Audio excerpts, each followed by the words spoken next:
رہ گئی آپ کی بات کہ مغل بادشاہوں نے، تو مغل بادشاہ جتنے بھی تھے نا بھیا، ہم اب تک اس تلاش میں ہیں، آپ بھی ہماری مدد کیجئے۔ فارسی کی جتنی ان کی تاریخیں لکھی گئی ہیں، عربی میں بھی کچھ چیزیں لکھی گئی ہیں، ان تواریخ میں کہیں نہ کہیں یہ ملے گا کہ ہندو اہل کتاب میں سے تھے یا نہیں تھے۔ کسی نے فتویٰ دیا ہوگا، انہوں نے ہندوؤں کو اہل کتاب میں سے مانا ہوگا، تب جا کر یہ شادیاں ہوئی ہوں۔ اب 3 چیزوں پہ غور کریں۔ یہ نہیں ہے کہ یہ لوگ اتنے بددین تھے۔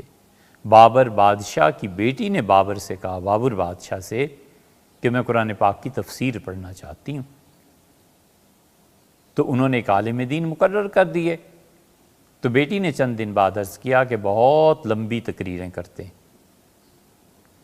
انہوں نے دوسرے عالم دین مقرر کیے، اس نے کہا اتنی مختصر بات کرتے ہیں کہ کھلتی نہیں، بات سمجھ میں نہیں آتی۔ تو بابر بادشاہ نے کہا میں اپنی بیٹی کے لیے خود قرآن پاک کی تفسیر لکھوں گا۔ وہ تفسیر بابر بادشاہ کی انڈیا آفس لائبریری، جو برٹش لائبریری ہے لندن میں محفوظ ہے، ہم نے دیکھی، انہوں نے خود لکھی۔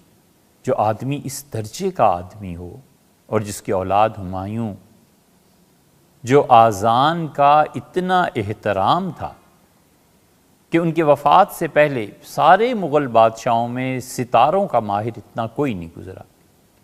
انہوں نے علماء ہیئت کو بلایا، بہت سے اہل علم کو جمع کیا اور کہا کہ آج زہرہ ستارے کا طلوع ہوگا، دیکھتے ہیں۔ تو زہرہ ستارے کے طلوع کے وقت آذان ہوئی تو وہ نیچے اتر رہے تھے کہ نماز کی ادائیگی، اور سیڑھیوں پہ اترتے ہوئے آذان شروع ہوئی تو آذان کے احترام میں ہمایوں بادشاہ بیٹھ گئے۔ بڑھاپا آ چکا تھا، اٹھے یا پھر اسی حالت میں لڑک گئے اور اسی میں سیڑھیوں میں سے گرنے کی وجہ سے انتقال ہو گیا۔ جو اتنا دیندار ہو کہ آذان کے احترام میں خاموشی تو درکنار کام چھوڑ دیتا۔ آگے والے بھی دین کا بڑا احترام، بڑی عزت تھی۔ یہ کیسے ہندو عورتوں سے نکاح کر سکتے تھے؟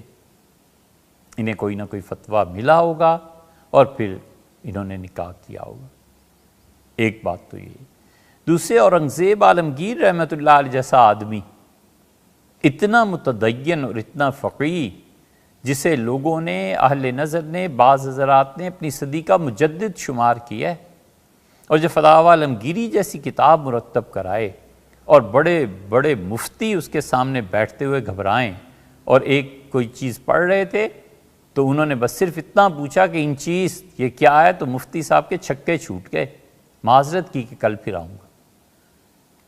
یہ تاریخ میں شاہ اللہ صاحب رحمۃ اللہ کے حالات میں مل جائے گا۔ انہوں نے حج کے ایک مسئلے پہ اعتراض کیا کہ یہ کیا ہے، مطلب مسئلہ تو مفتیوں نے غلط لکھا ہے۔ اس جیسا آدمی کسی ہندو عورت سے شادی کر سکتا تھا؟ یہ کیسے ہوا؟ کوئی نہ کوئی فتویٰ ہوگا ان لوگوں کے پاس، اس لیے یہ ہوا ہوگا۔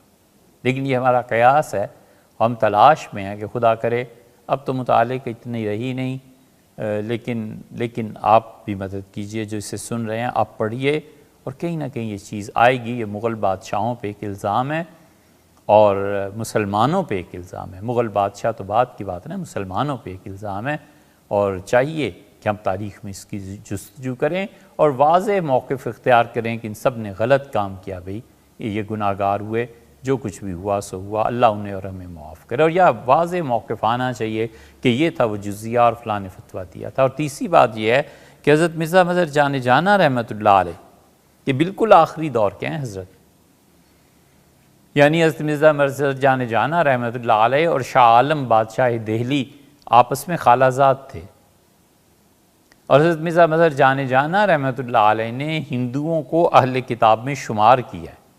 آپ ان کے خطوط دیکھیں، آپ حضرت رحمۃ اللہ علیہ کی اور تصریحات دیکھیں۔ حضرت مرزا مظہر جان جانا رحمۃ اللہ علیہ باقاعدہ فرماتے تھے کہ ہندو اہل کتاب میں سے۔ تو جب حضرت جیسے صوفی یہ بات کہیں گے، ان کے کسی مرید نے فرض کر لیجئے حضرت ہی پہ اعتبار کر کے اس نے نکاح کر لیا، تو اس نے کیا گناہ کی بات کی؟ اپنے شیخ کی مانی، اور حضرت رحمۃ اللہ نے اپنے دلائل لکھے ہیں، چاہے ہم اس دلائل کو مانیں یا نہ مانیں، ایک علمی بحث ہے، چاہے اس زمانے کے مفتیوں نے مانا ہو نہ مانا ہو، لیکن ایسے لوگ بھی آپ کو مل جائیں گے جنہوں نے ہندوؤں کو اہل کتاب میں شمار کر کے پھر شادی کی اجازت دی۔ اب وہ ہندو اہل کتاب ہیں یا نہیں، یہ ایک مسئلہ الگ ہے، اور فتویٰ کس نے دیا تھا مغلوں کو، یہ بھی ایک مسئلہ الگ ہے۔ یہ دونوں چیزیں، یا ان میں سے خاص طور پہ جو تاریخ کی چیز ہے، یہ قابل تحقیق بھی ہے اور محتاج تحقیق بھی ہے۔